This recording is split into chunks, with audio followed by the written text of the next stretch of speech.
Our next guest is known for her viral takedowns of misogyny. She has more than 9 million followers across her social media platforms, and she hosts not one but 2 hit podcasts. Yes, and now she's written a book called Loud, Accept Nothing Less Than the Life You Deserve, and she is kicking off a nationwide book tour today here in New York City. Please welcome Drew Afualo. Thank you so much for being here. You literally have the best laugh. Oh, thank you. Thank you so much. It's cultural. We have to make her laugh now. I know. Yeah. You need to hear the laugh. It's so great. For those people who are unfamiliar with your journey, which is like, I mean, 9 million people follow you, so a lot of people know your journey. You went from 2020, you were living at home, you didn't have a job, to now all this. You're like literally on a billboard in Times Square. What has that been like? Surreal. Haven't slept in like 4 years, but that's okay. All part of the price, you know. It's been unbelievable. Like truly, it's been life-changing and very rewarding in more ways than one. So just very thankful.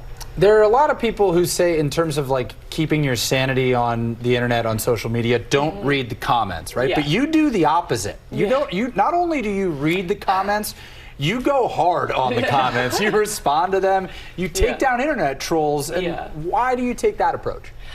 I think because what I am fighting is bigotry, right? It's misogyny, patriarchy as a whole, and you know, when speaking to your oppressor, you have to speak in a language they understand. A lot of times it's violence, whether it's like verbally, spiritually, physically.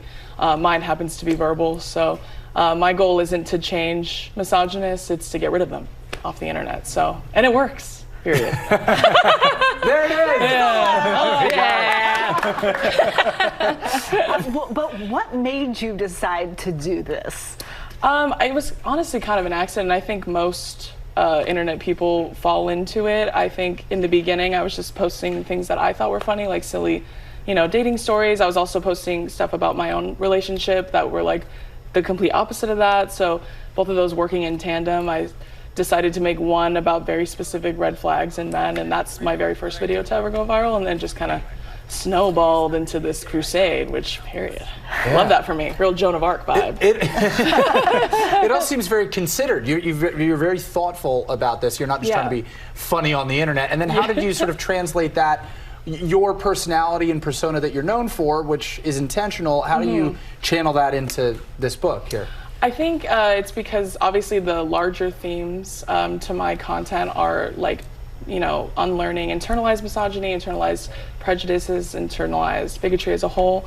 And so, you know, obviously I make sillies and I love to entertain and I like to make jokes, but there's a very serious message that I'm also talking a lot about. And I think the book came about because it gives me an opportunity to kind of elaborate a lot further, maybe in a more erudite manner, and to kind of give people a little more insight into like how I became this way, like why I walk so convicted in my beliefs and why it's worked out for me. Look at me. I like that laugh too.